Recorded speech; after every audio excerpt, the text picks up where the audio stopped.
Welcome back to Beyond the Wrench. My name is Jay Goninen, and I am your host. On today's show, we are going to be talking about marketing, branding, and making your shop a destination from the master of branding himself, Frank Leutz.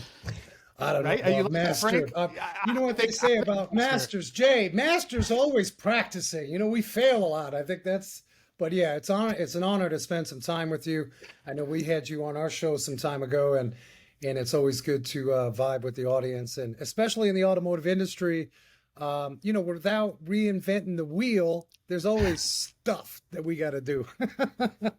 Well, Frank, you are, in my opinion, one of the genuinely good guys in the industry. You do a lot for the industry as a whole, and really, I think make it a better place. And I think so much of what you do and the drive of what you do comes from you just being a great person. And I think we need more of that in our industry. And I just think you do a phenomenal job at everything you do. Well, right on. You should see me on the weekend, Mr. J. No. Well, I mean, I think in terms of what you just stated, there are many.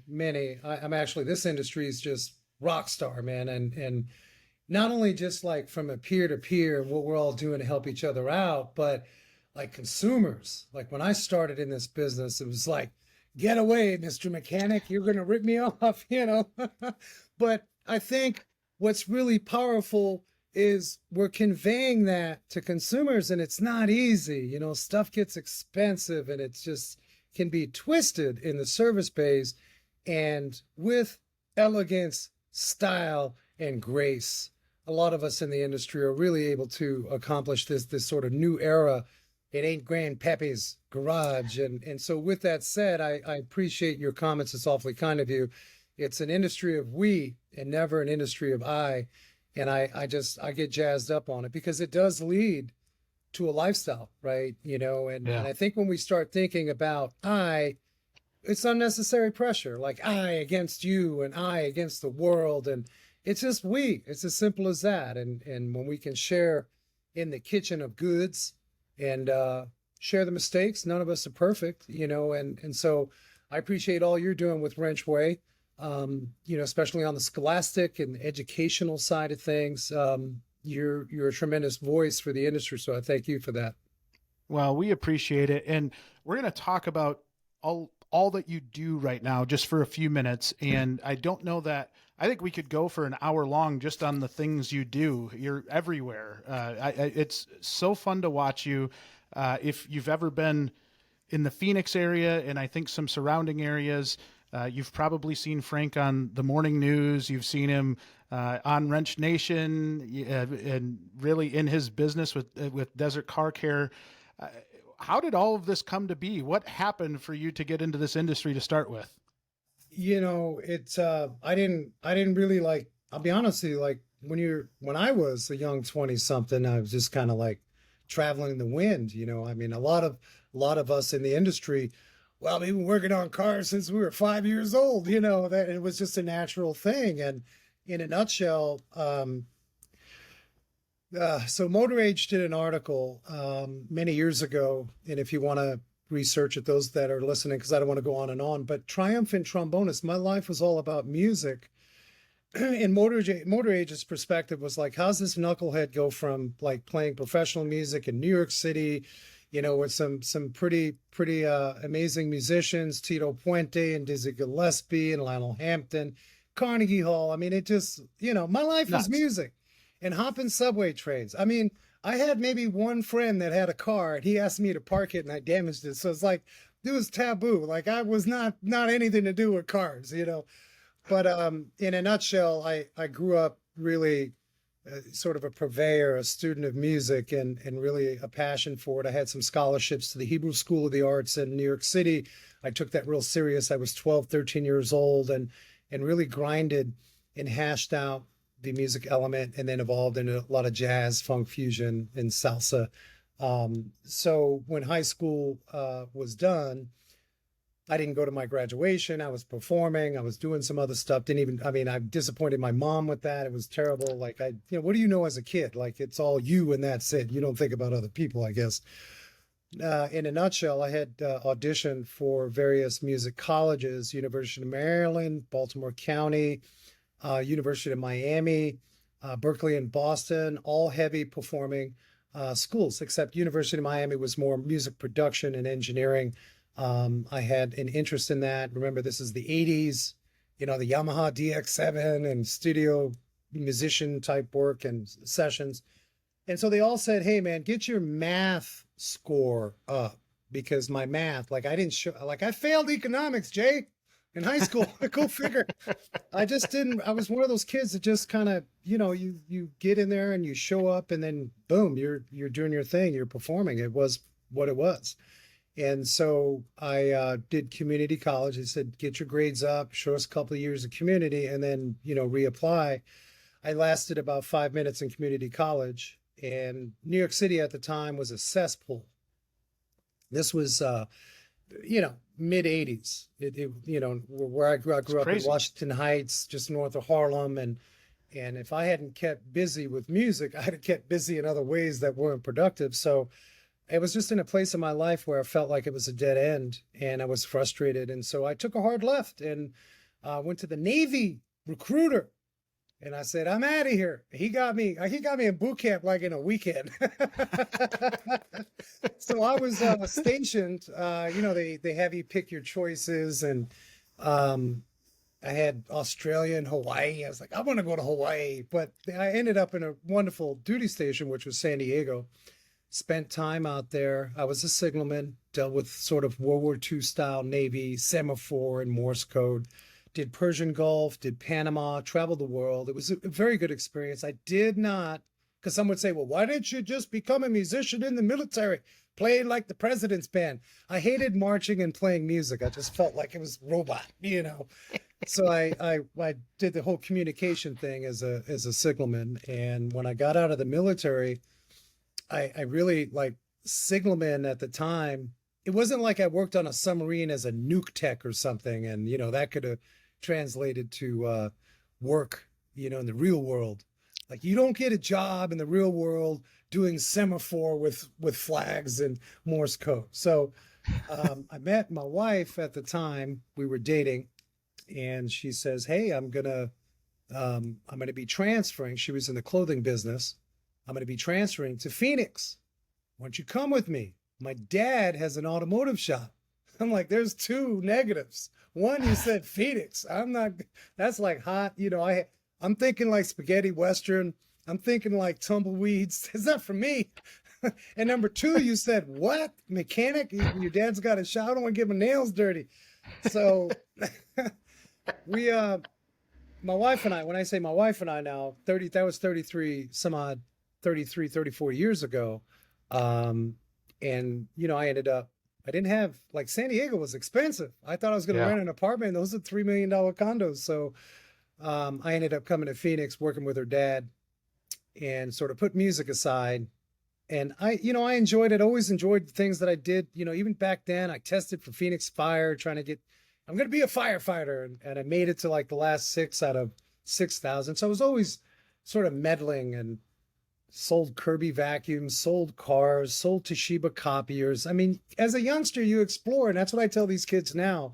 Don't take it too serious. Explore, you know, because as you get older later on in life, you know, you get set in a groove. It's hard to sort of, you know, play around and improvise and you know, fail too frequently, right? You know, you got a mortgage and kids to send to school but it stuck with me, and I got a gig after working for her dad, a formal gig, which I thought, wow, this is cool. I got a job at a Chevrolet dealership, and that was a whole new world.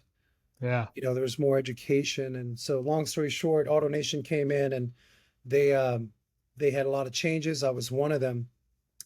They actually transferred me to another dealer, but they didn't transfer me. I towed my toolbox. I had about 4 or 5 years under my belt as a mechanic, and I liked it. I was having a good time, and they transferred me, and they said, okay, go to that new store. It's part of our AutoNation group. And I don't mean to call out AutoNation. They're a great, excellent group. Yeah. But they basically fired me. they said, "Who are you?"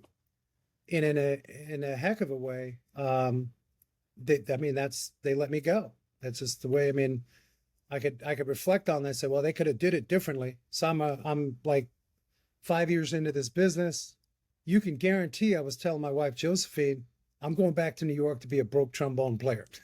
Done. The writing's on the wall. But she said something. She said, we got about I didn't have anything. She had about $9,000 saved. She said, let's do this. Let's open our own shop. And Wow. literally, Jay, if I told you with a busted floor jack, I think I had a fishing tackle box for tools.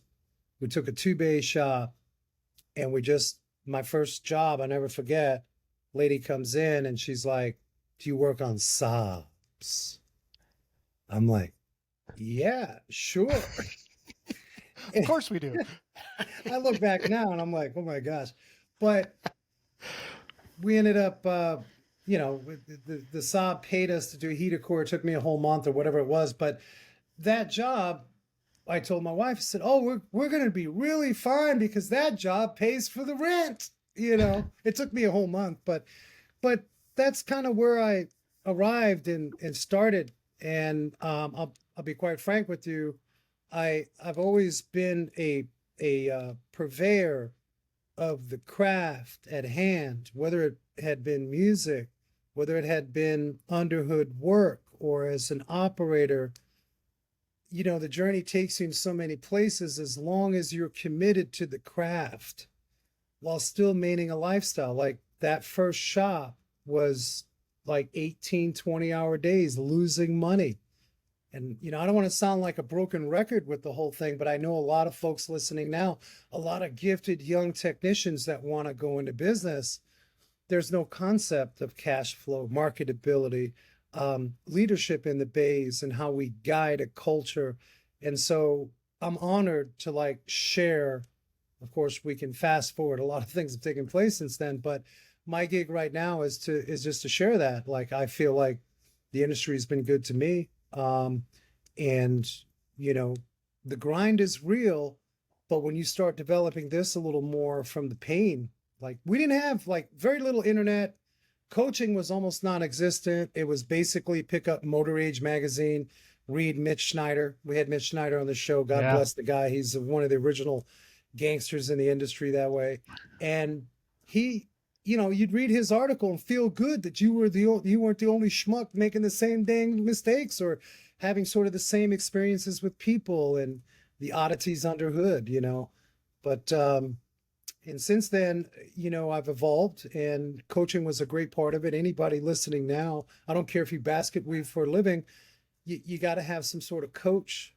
Why? First and foremost, to hold you accountable, Yes. because we have a tendency, I'm not a psychologist. I can't explain why, but we have a tendency when I'm in business. Well, sometimes you lie to yourself. Sometimes you kink certain things to make it look good.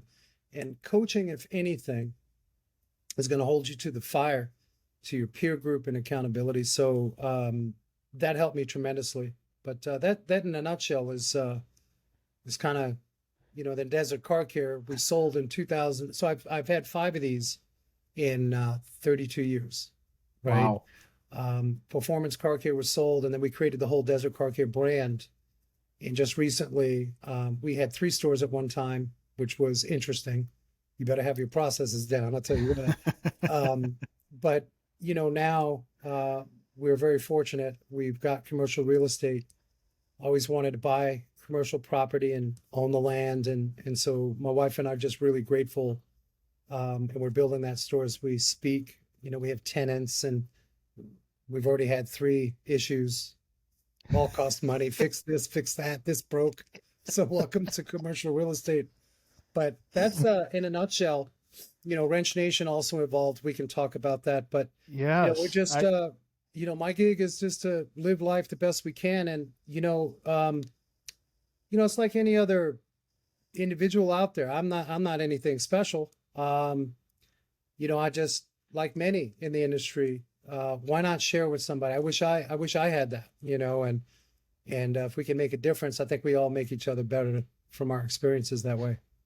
Well, you do such a great job at that. And I think you painted the picture of perspective and how your experience has led into the growth that you've had as an individual, how that's related to your business. And really, I think that's the beauty in what you've built is you've taken experiences and things that were non-automotive and applied them to your current day life. And I think the more you can kind of stack those experiences and like just everything you learn over the years and apply them, I think you've mastered that as much as anybody, and being able to take a different approach to shop life and making it enjoyable. And when it comes to when you're on the news, making it fun and trustworthy, to have that mechanic that you can rely on. And when we look at this and all of your experiences, I think that's what makes you so unique and so different is that you bring a lot Oh of gosh, different I gotta experience pay to the Jay off table. right now. Where's the no, no, you're too kind. You're too kind, honestly. It's not there. It's magic as much as you want to make it for yourself. And what happens is we're going to talk about event planning, but there's a certain aspect. Event planning, you gotta work it, you gotta grind it, you gotta plan it. But sometimes over planning anything, including your business, kills the magic. It didn't always happen that way for me. I was very like stressed out with the first shop, and how can you? What is this fool talking about magic and lifestyle? I got all these bills due and I'm not bringing enough in. That's real. Real. And for me, it was just sort of this sense of not throwing my hands up in the air. I mean, there's rudiments to a business that must be understood. And again, I revert back to coaching and really learning what others are doing and being facilitated by somebody that's going to hold you accountable. But for me, I just thought, like with music, you're not improvising. There's rudiments to get to the point where you can just like breathe, like just breathe the business you want, design your life. The business shouldn't be designing you. And we're human beings. Like this life goes like that. And I see a lot of our industry, and it's not. I don't say this lightly, and it sort of pains me in some occasions. And some would say, "What do you care?" But I do, because I was there. And the fact is, you're trying too hard to chase all the wrong things, and we have to take a deep breath and just walk away sometimes. But we also need the right type of help, and we got to help ourselves in the right way. The more that we can master that, the more that we can free bird and design the business that we want. And it's not just in the automotive industry. I think it accounts for a lot of industries. Second to that, Jay, I would add, it's hard to have a mindset of not chasing the money when the money is attacking you with rent that's due, the lease is due, the bills are due, payrolls due. That's hard. A lot of people listening now, like, what is this guy talking about? Like, this is real. And so the more that you can understand the nuances of running a business so it doesn't run you, then you can be a maniac and enjoy the things you want and take it up notches. Sure, you're going to kill it under hood, and you're going to do all these great things in the service bay, but you can design some things, and really enjoy life. So I hope that makes sense for a lot of people. It may not make sense for some, I've talked to those some that think, well, you're nuts. That's just not, I'm going to enjoy things in a different manner, and more power to you. This isn't for everybody, but I think we need to design the lifestyle that we're seeking before we start sitting down and half baking the thought process of how we're expecting ourselves to be business owners, right? It's important. Exciting news! You now have more time to earn free t-shirts by referring your industry friends to WrenchWay. Here's how it works. Retrieve your referral code or link by logging into your WrenchWay account and going to your profile. Don't worry if you don't already have a WrenchWay account, you can create one for free. Then, share your code with your friends. Make sure those you refer enter in your referral code when they create their WrenchWay account so you get the credit. WrenchWay has 3 t-shirt designs up for grabs that include popular industry sayings like, waiter's gonna wait, make mechanics cool again, and fix what others can't.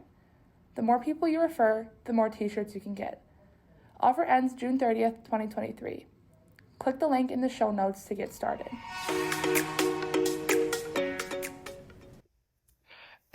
It's so interesting to me because I think you hear so much about working on your business rather than in your business from a leadership standpoint. And we talked about in the intro about making your shop a destination and some of the events that you're doing to really kind of create that. In order for you to focus on this kind of thing, you do have to pull yourself out of the weeds a little bit. This is not something that gets done if you're chasing daily fires. And, I think it might be odd for somebody listening to say, oh, Jay and Frank are going to talk about event planning and we're shops. Like, what the hell does this have to do with anything that we're doing? And I think this is going to be very eye-opening for a lot of people as to why this is important, why looking at this through a different lens is critical to your business, especially as we grow our shops and look for avenues to not only pull more customers, but attract talent and really become that go-to place and that destination shop that everybody wants to be at. So I want to ask you about event planning. And you, as I said at the intro, in my eyes, the master of branding, you've done it better than anybody else out there. But the event planning was kind of one that kind of threw me off until you started walking me through it and what you're doing with it. So let's start with what event planning is and how it relates to a shop in the first place. Well, it's destination. Like the aftermarket right now, where it's always going to be, it has always been an uphill battle regarding, and I don't knock them, more power to the dealer and the OEs. I want everybody to make money. But, it's a VIN game. It's a VIN game. I don't want to play the VIN game. I want to play the people game, right? So we know with technology, we know with data, which is the marketability of the vehicle, of the individual, to get that back to the dealer. That's my battle. That's many of your battles. Now, we could do stuff. We could traditionally put out 100,000 coupons a month and put out these evasive offers and then complain while we're having a drink at some trade show that, oh, I got this customer and that customer and this well, who brought them in? Who was responsible? What's the place look like? What is the audience that you're trying to attract? And so it's a tough go to solely just say, well, all right, it's slow. Let me turn on the coupons. Let's go penny slots. Let's start throwing some money at this thing. I've done it. I've been there. I know what's up. I'm not just making this stuff up. And some of our folks on there are saying, well, Frank, I don't do that. I'm clever. I got a nice looking ad. Okay, great. So do I. Whatever. Big deal.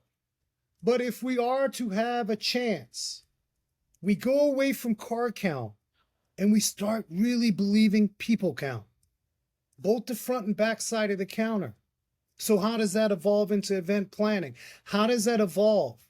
If you look at Tesla, how do I get a Tesla in my shop?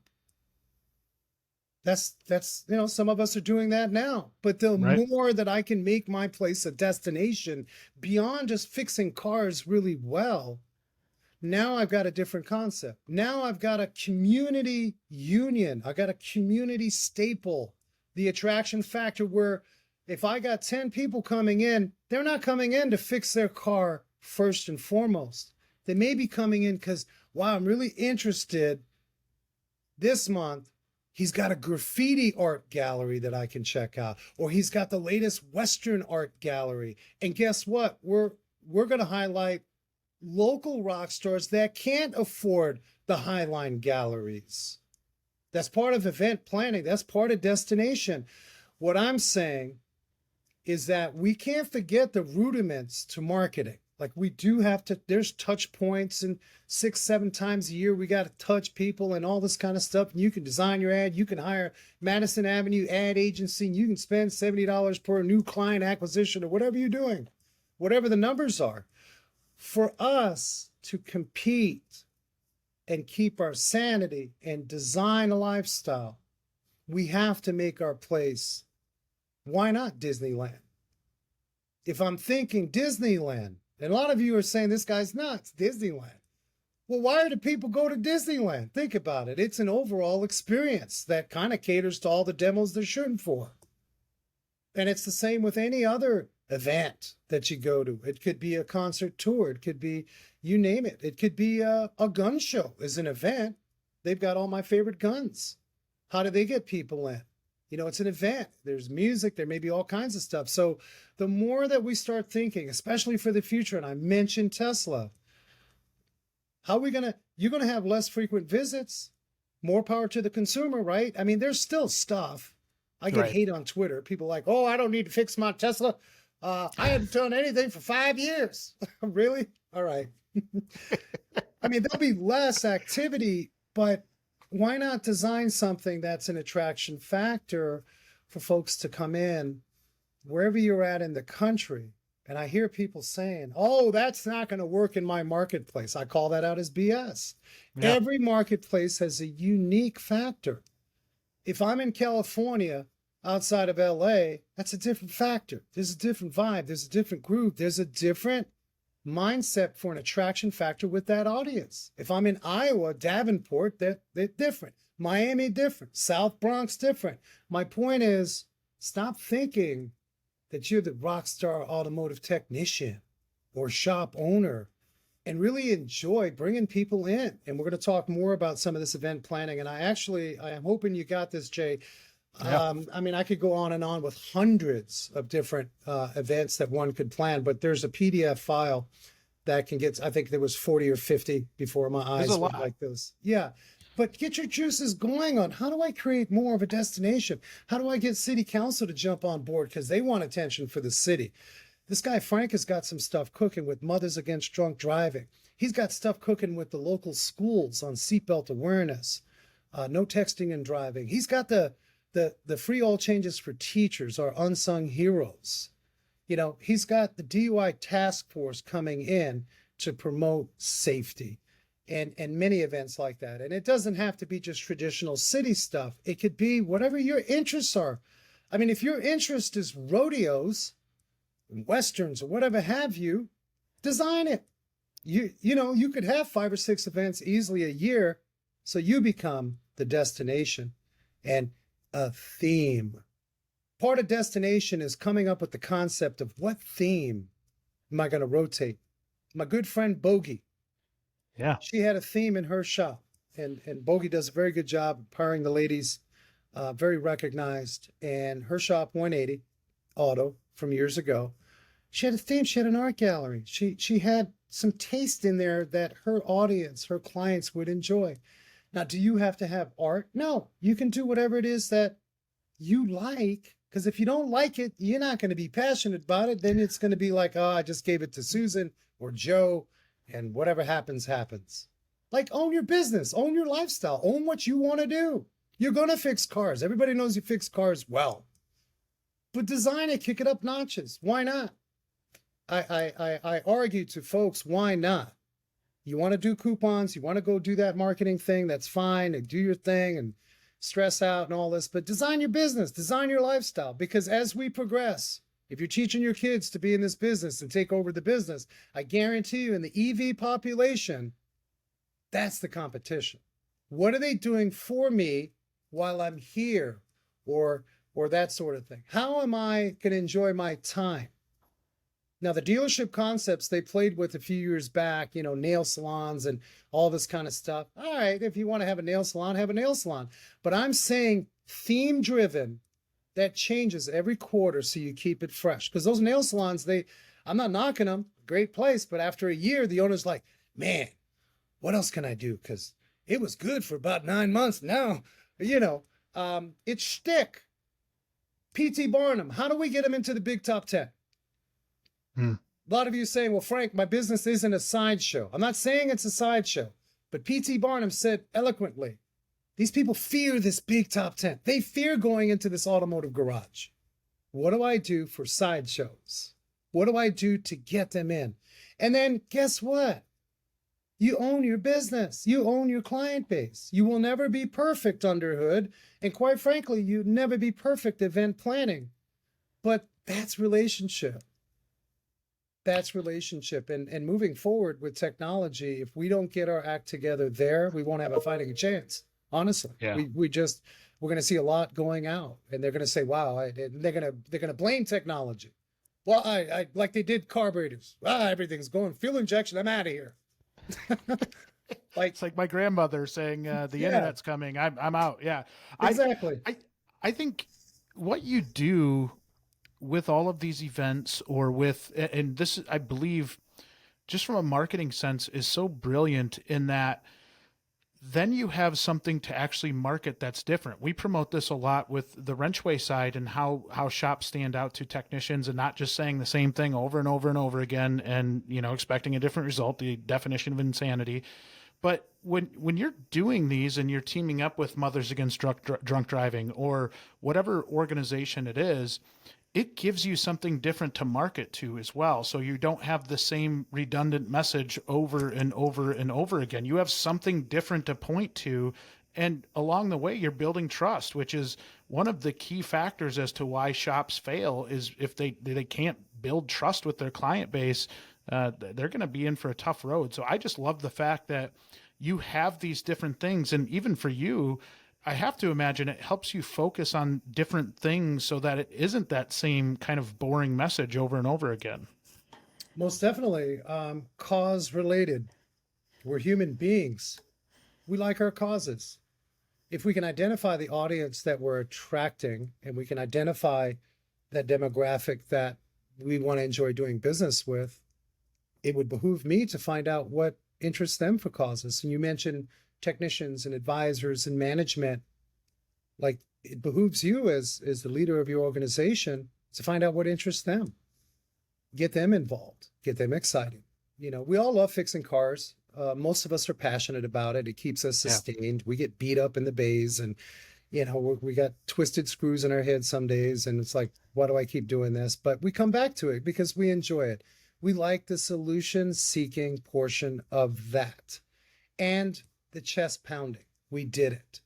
Now take that and do it in community. Take that in sort of event planning and this cause-related movement.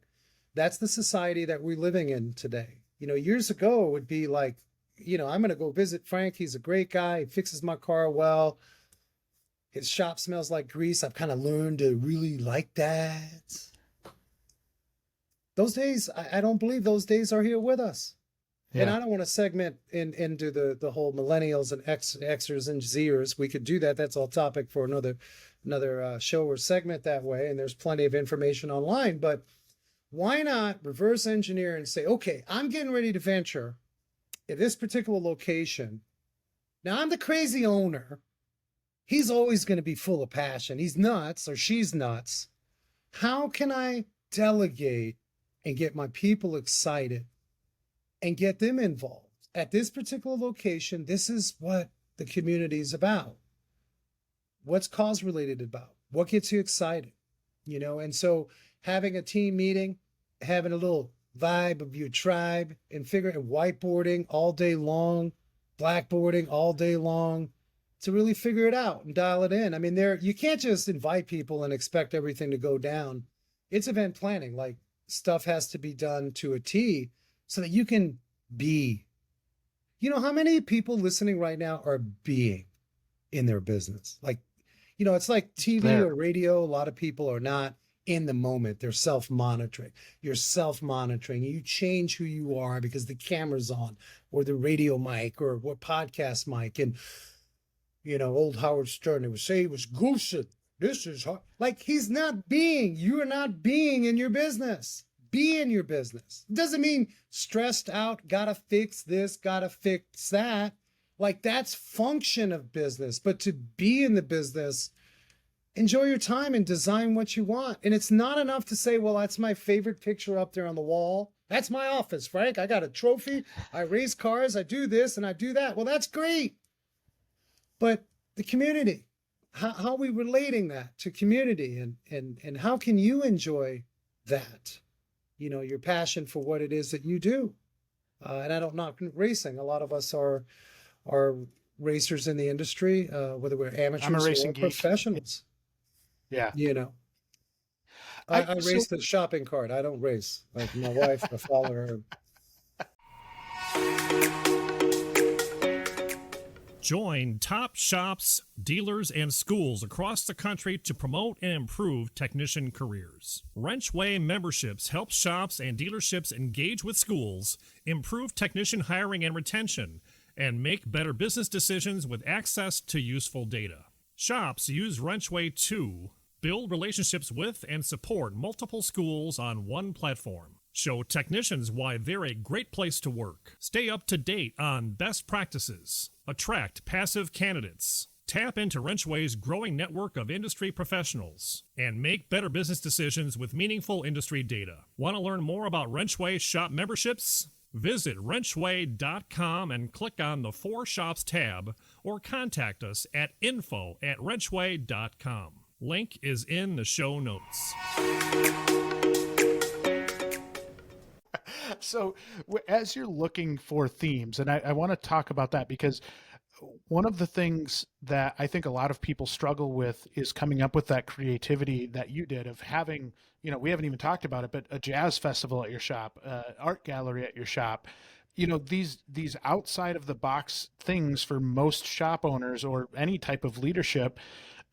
Is it something, is that naturally you're born with creativity and you figure that out, or is it forcing yourself to think a little bit differently if that's not your God-given gift? Like, how do you even start to come up with those themes of things that you're going to do? That's an excellent point. Some of us are not creative. It is what it is. We're mechanical geniuses.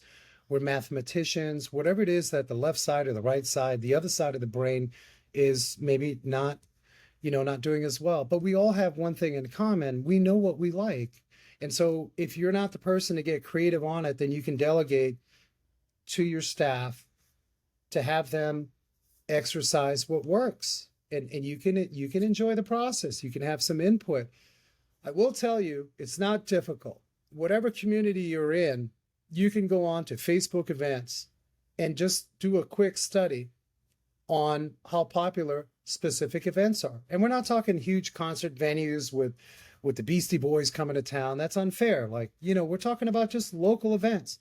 What's happening in the community that seems to get folks excited? And am I saying that you choose, like, I don't know. I mentioned basket weaving. Maybe you don't maybe you hate basket weaving. Maybe it messes you up. I don't know.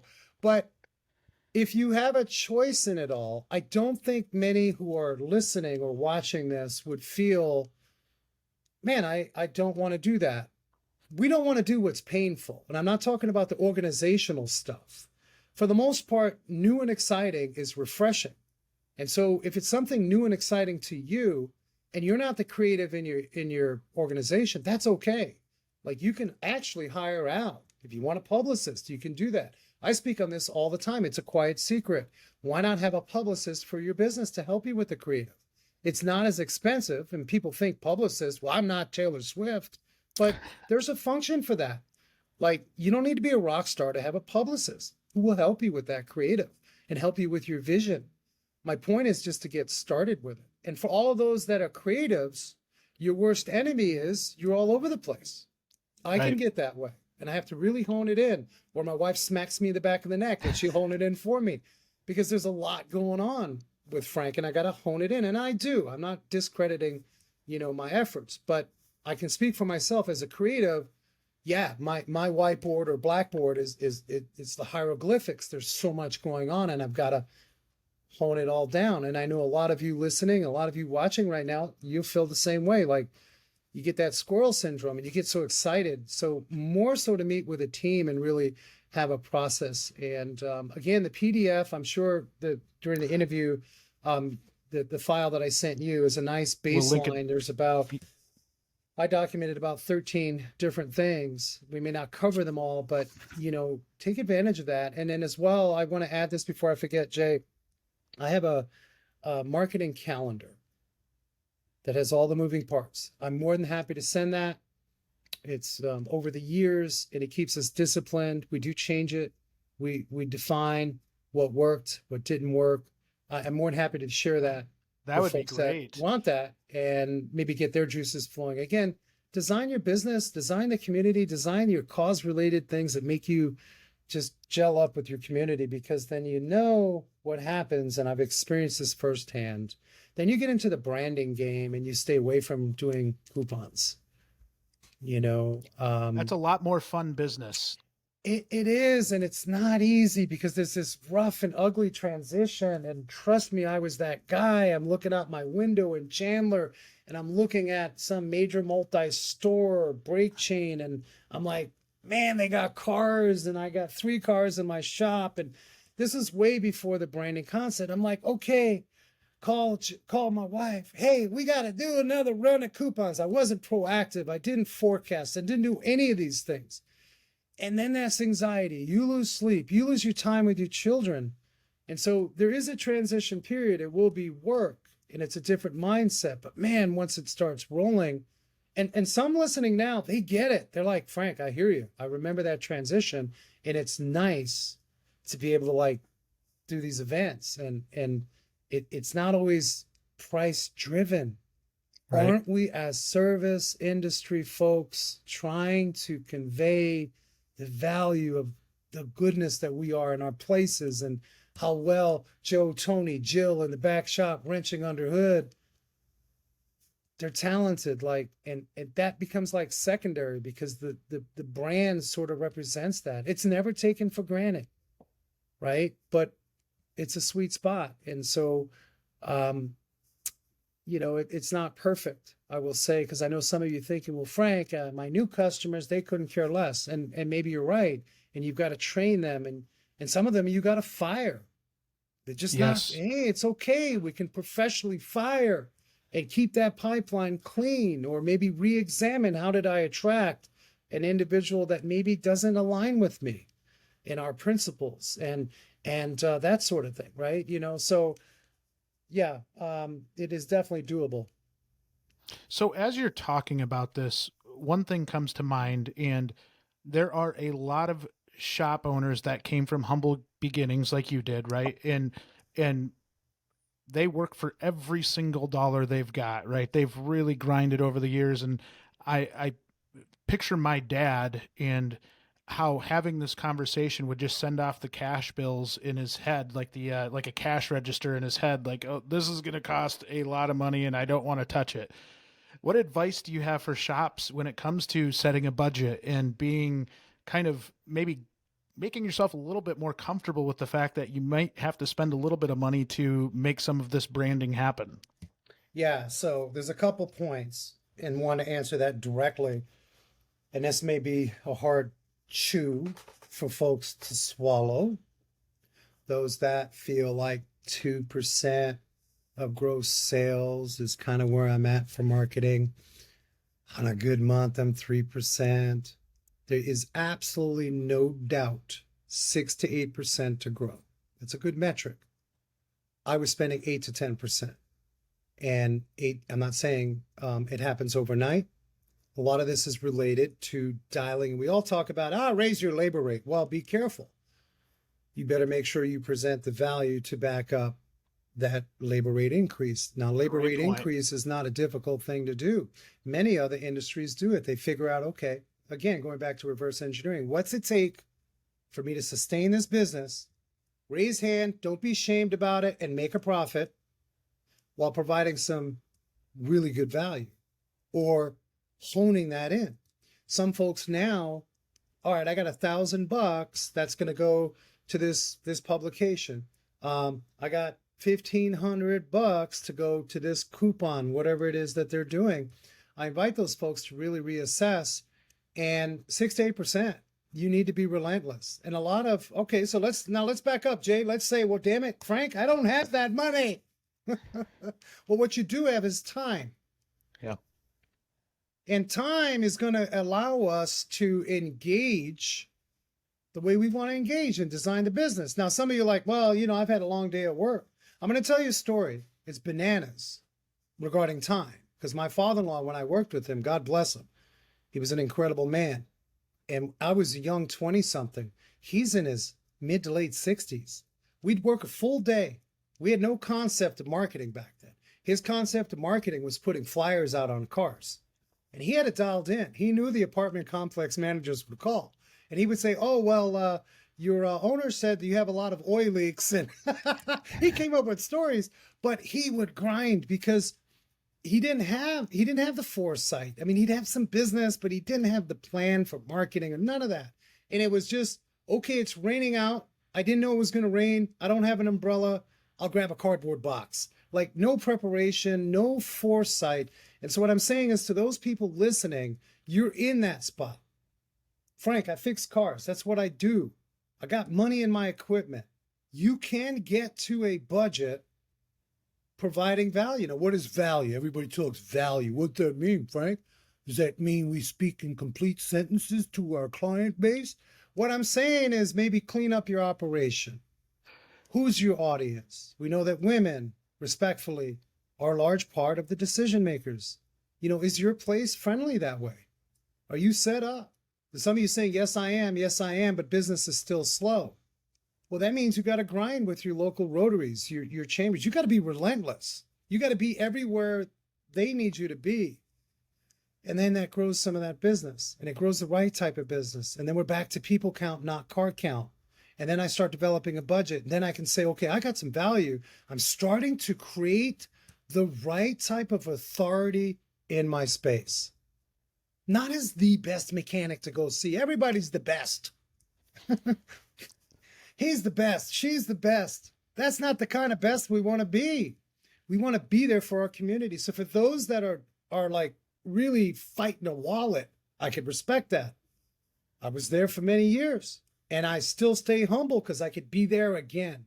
You never take anything for granted. So now I got a calendar that says I need to be here, there, and everywhere without an assistant to tell me where I need to be. I got to do this all on my own. How much do you want to design your business? Nobody said designing your business or your lifestyle would be easy. You want to get to the beach mentality? It doesn't happen overnight. So if you don't have the money, you got the time. How are you appropriating your time? You got a family. How are they going to help you with that time? How are they going to understand that? If you want it, you can get it. And then you start developing a higher labor rate. Respectfully, it's not going to pee off people. We can have a whole nother discussion on labor rates and such. And now I'm starting to move up. I'm not going to cut out. So you got fixed expenses and variable expenses, and I got people to pay appropriately. How am I going to add this? Well, you do the math. You do the math on that labor rate. And those of you in coaching know, because you went arriving to coaching thinking, what are they going to tell me? They're going to tell you a few things. One, you got to have a budget for all things marketing. So it can be done no matter what level you're at. 6 to 8% is what I say.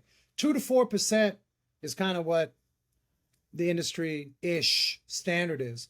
But if you can get to 6 to 8, that'd be great. 8 to 10, maybe. And maybe we get some feedback on that may not agree. But 6 to 8 is a good spot. Yeah, I don't know how it's a part of creating your brand. And like you said, that helps you with your customer base and getting a better customer base, better paying customers. Just in general, I think having the pride in the brand, something as simple as a logo at times, right? For some of these shops that don't have a logo, like having an identity to the public is so important as you grow a successful long-term business. And this all kind of feeds into that brand and is so important. But one thing I want to ask you about, when we talk about event planning, I think it can get scary for people that it maybe is outside of their comfort zone. And when we talk about event, talk to me a little bit about what you mean. Like, what is an event? How do you get the people there for that event? Like, what is it that makes all of this come together? Yeah, so since we're on the topic of sort of what dollar amount can I afford as a business monthly for marketing, I'm a big advocate of cross-promoting. So if you take a shop, and let's dive in. If we take a shop that has 6 to 8 parking spots, and a lot of shops listening, a lot of shop owners listening now, they may be in this huge automotive center and the parking's limited. Well, guess what? You're going to have to, if you're in bad relations, you better start mending them because you need that for the weekend. You need that lot. What you're then going to do is you're going to highlight. So what we would do to help with the fund side of things is we would do some cross promotions. And typically cross promotion activity and alignable is really good. Alignable is a source for all of your small businesses. You don't have the big, like it's not majority big dogs on there. So what I'm saying is the big dogs, who are you? You're a greasy mechanic. You're an automotive shop, blah, blah, blah. I'm Applebee's. I ain't doing nothing for you. Go call our corporate office. However, the lady selling candles, the lady selling this, the guy selling this, the small plumber, you can give them a booth and you can allow them with the hopes, and we're going to talk about this in a minute, to get some TV action. We're going to talk about that because that's brand reach. How do I get attention to my event? So now I'm cross promoting. So I can charge $50 to $100 per booth. I'm going to have an audience. I've built up a business. Even my younger businesses, you've got a couple hundred people that you can really work to get there. And now I'm going to give attention to the small businesses that will give me attention because they can appreciate it because they're just like me. They're getting knocked down by the big dogs that say, you got to call corporate. Last we checked, corporate was on the beach sick, drinking Mai Tais. We don't know them. So good luck. Bye. Right? So go after the small folks, right? Find out how many new businesses opened up in my neighborhood. That's public knowledge, right? So if I got a 20-year rock star business in the community, probably not going to pay attention to me. But if I got another new business, even franchises, right? They get it. You get somebody that took over a franchise, they're hungry, right? They want to get on the map. And so if you can approach them and say, listen, we're doing this amazing event, whatever it is, the event you're doing, kids are riding horses for free at our shop. And then while we're doing that, we're getting people to chip in for the local food bank, whatever it is. Cross promote with small businesses that have the same ideology. And you all have that in your neighborhoods. Dry cleaners, pizza guys and gals. You've got small business. Is $50 to $100 going to kill them? Now, if I can get 10 of these guys, that's $1,000. Well, guess what? Now I can buy these beautiful arched helium balloons that cost me $250. Now, if I'm going to do it guerrilla style, I'll put helium and design my own archway. But I tell you, if you're not good at it, that's the first sight of point differentiating you from a garage. Balloons get it done. Psychologically, it's proven. Statistically, it's proven. I've just given you a nugget. Throw some beautiful balloons. Pull the permit from the city. Get your nice archway into your bays. And now I've got cross promotion going. Now, oh my goodness, I got 10 of these businesses who are paying to be in my place so I can give them some prime time with my audience. I'm going to make sure that I exit market to them and say, hey, listen, for every dry cleaning situation you have, right, we're going to offer whatever incentive. We're going to throw on free non-contoured wiper blades, whatever. I don't like the word free, but my point is you're going to offer them something to their clients and you're going to do the same for theirs. Now we're cross-promotional. How much did that cost you? Everyone on here. Well, Frank, I need $10,000 to do an event. What did that cost you? Nothing. It cost you some time and pinpointing the market. The market is other small businesses. Now, if you want to get clever and you're that individual that says, well, Frank, I already done 3 of these last year. I'm going to sign off of this podcast. Okay, big dog. How do you get the 10,000 employee microchip, Intel? I want the big dogs. I want engineers. This is my audience. Well, then I'm going to hire a food truck and I'm going to do a lunch and learn, not at my place because they couldn't care less about my place. And it's too inconvenient. I'm going to event plan food truck at their place and give them so much fringe benefit. You will not stop from handing out enough cards. Guaranteed. I'm going to tell you a story. Ready? Yeah. One of my shops was in a predominantly Mormon neighborhood. I'm good with that. Right. Perfect. People are people. Couldn't care less. But I was told, you're not going to get anybody to show up at your Boy Scout automotive maintenance badge clinic, because we do the Boy Scout clinics. right? Girl Scouts. I've had Cub Scouts. It's so funny. And so, long story short, I was able to make the right connections to actually speak as a non-Mormon in the front church, not the back church. That's a different story. I'm not a Mormon, but I went to the Mormon church and spoke to these folks and said, hey, we got this clinic coming up. Again, we could not stop handing out enough cards. If you're willing to pay the price of time, then you're in business. Then you're in business. Price of time. A lot of people have it jaded. They get price only. I'm going to spend a lot of money, but then they forget about the price of time. Time costs money. How are you investing your time? I started with less than $10,000, a broken jack, ridiculous. Like, I'm sure I had people back in the day that came in and said, there's no way this guy could be a mechanic. And we did it because we had an affinity for people. We did a lot of stupid stuff, but my time was spent with people.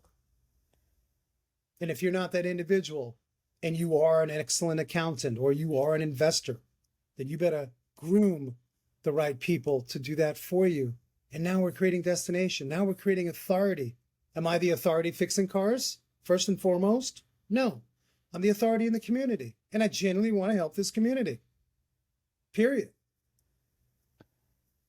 It's such good advice in general, and for anybody running a business, I think there's so much value in what you just said. Now, you had mentioned you're putting all this together, you're putting all the work into it, that there might be a television element to it, or there might be a press element to it. How do you create that kind of magnetism to come to your event or promote your event, or at least get eyes on what it is that you're doing? Yeah, I go back to publicity.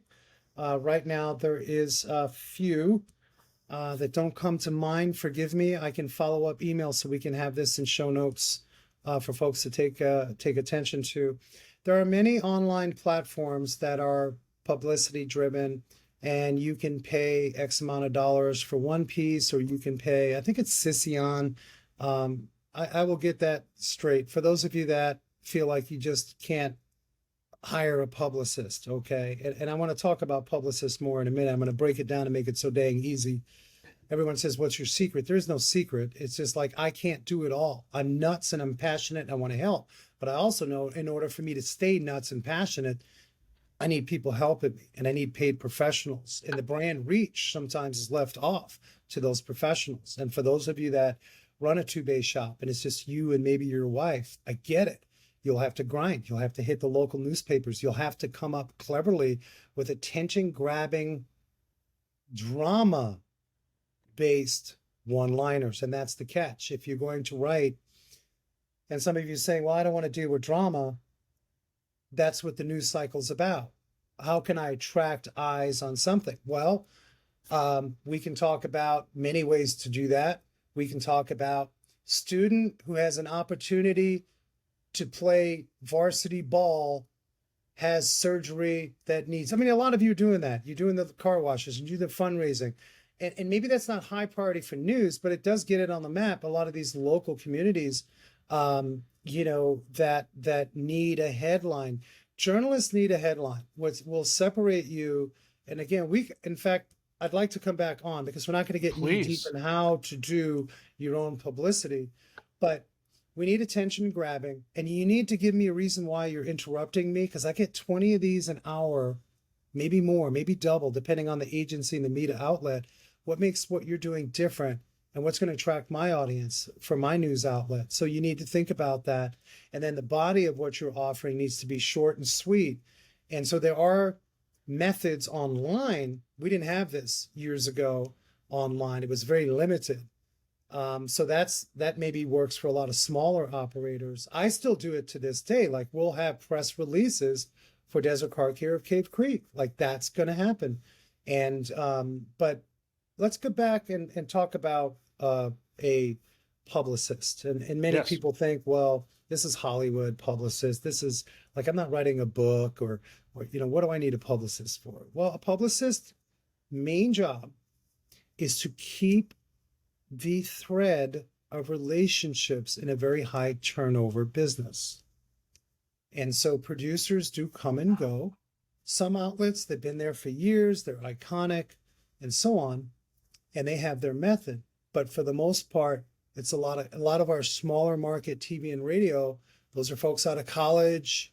They're all trying to get to large markets. So there's turnover, not by the way the journalists, but by way the producers. The producers are who are going to get it. The front, the news desk is going to get that information. So a publicist is going to keep on top of all of those changes. Now let's talk about publicist. Again, I go back to labor rate. Again, I'll just tell you, raise your shop supplies. There's no shame in it. Okay. Right. No shame in it. How much does it cost? I'm going to research for a publicist. And then where do I put this in my business so it doesn't affect my bottom line? Do you think your clients are going to fire you because you have somebody to help you with news media to help get the word out? Otherwise, you'll be at it forever. Like, you can grind it. I did. You can grind it. You can be that guy or gal. And that's cool. A lot of you will have no choice, right? Whatever the case is, just think about what a producer will see as something that is worthy to their audience. Now, weekend news is more weekend warrior stuff, and there'll be, a lot of these events you can put on for free, listings, small little listings. But if I want a headline story locally, there's a strategy for that, and we can talk more about that in the future. I just want folks in this industry to start thinking about it, because I was that guy. I was like, publicist, not going to work. And I do have a publicist that works nationally. I'm more than happy to make contact, for folks that don't have any outlets. But the brand reach of it all is important. Like, I'm really good. I do everything rock star, but nobody knows me. So what am I going to do? I'm going to spend 20 years waiting to get people to know me? We do it with content digitally. We hire an agency. We figure out keywords, what works organically, blah, blah, blah. So why don't we do it for the gifted talent that you are the owner of the business? And if you are not the face of the business and you own the business, in other words, you're not that individual, you got somebody in your organization that can be the front person to represent. That's brand authority, and it's not as expensive as those out there believe and think, because we have this notion that it's all Hollywood, and it's like, I'm not writing a book, or I'm not. So think about that for your business. We need to get out of our kind of old school mindset in that way. And, a lot of what you're saying is a lot of what we promote through the WrenchWay side as it relates to finding talent. It is marketing at its core, and it's something that I think you need to be good at. And you need to, if you're not good at it, you hit on some just excellent points over the course of this podcast in the power in getting the right people helping you out. And if it's not on your team, finding that person that can help you out. And there are so many people that can help you if you just kind of take a step back and look at this through a different lens. And we're out of time today. And I can't tell you how impactful this stuff is. Like, you are so good at explaining it. And I think we'll definitely have you back on. I think there's going to be questions on, well, Frank makes that seem really, really simple, but I think the way you explain it is that you're trying to get people not to overthink it. And, it's not make it rocket science, make it fun, make it enjoyable. I think that changes how much you enjoy going into the shop every day. I think that it changes how much you enjoy your coworkers. Like, I just, there's so much impact that has. And I can't thank you enough for really coming on. And, I hope changing perspective of a lot of people, because that could have a major, major impact on somebody's business. It's an honor to hang out, Jay, always. And what I would say is, for those of you that may be slow in an afternoon, we have a tendency to clean up our tools and mop the floors and get our place looking clean. I say, you know what? Cut that down to a minimum and get out on the street. I was that young shop operator. There was no money coming in like that. And I went out to the street. I went out. And you got to grind for the future, the long game of your business. And if you don't have long game involved, it creates anxiety. And know every day is a new day, period. I look forward to connecting again. I think we left some loopholes And I welcome the challenges and the questions, and folks know how to get a hold of me. So I'm more than happy. I'm old school, phone call to help in any way. I love my industry and I love the people in it. You're the best. We'll make sure that we get everything that we talked about in the show notes. And how do people find you, Frank? If they're hiding under a rock, they don't know how to get a hold of you. How best to get in touch with you? Is it through LinkedIn, through whatever channel? What you tell us. Well, I'll give you my phone number. Is that appropriate? Go right ahead. It's up to you. 602. I'm good with it. I may get some hate, but I'll bring it. There's always opportunity in hate. 602-359-6063. You can't get any more real than an old-fashioned phone call. And if you don't feel like you're ready for a one-on-one conversation, Frank at desertcarcare.com. And then certainly WrenchNation, our weekly automotive lifestyle show that's just been almost 300 episodes, highlighting the, everyone from Princess Vidita Singh in Barwani, India, who's an automotive artist, to NHRA guests. And we've had a ton. I can't remember, to be honest with you. Richard Rawlings was recently on. That's crazy. Richard Rawlings, Dave Kindig, all of these people. Yeah. So I think folks will get jazzed on just sort of learning the story, the true story behind the scenes of some of the folks. It's not all A-listers. We have local rock star automotive shop owners on as well. And, sharing the story is what it should be. And I hope folks can get some nuggets out of it. You are a pro's pro, especially as it comes in podcast form. If you haven't listened to the podcast, highly, highly, highly recommend it. The guests are outstanding. You are outstanding. The team's outstanding. It's a really, really well done podcast. You're on radio. It's just a lot of really great things going on. We'll make sure to get the links in the show notes, but pleasure to have you on, my friend. And we will have you back on. I'm looking forward to the next one. You rock, Jay. Keep you and the team. You guys are making a bunch of awareness, and I thank you for that. You don't get enough credit for it. Our educators need to be front and center. I think the culture of our shops need to be front and center for those that are interested in finding work and for those interested in hiring talented technicians. So WrenchWay all the way, baby. Thank you for all you do. Appreciate you, my friend. That wraps up this week's episode of Beyond the Wrench. Be sure to tune in next week for another brand new episode. As a reminder, don't forget to rate and follow Beyond the Wrench on Apple, Google, Spotify, or wherever you listen to your podcasts. This helps us get Beyond the Wrench in front of other fantastic shop owners, managers, technicians, and dealers just like you, so we can continue to help improve, promote, and grow this amazing industry. Thanks everyone for listening, and we'll be back next week.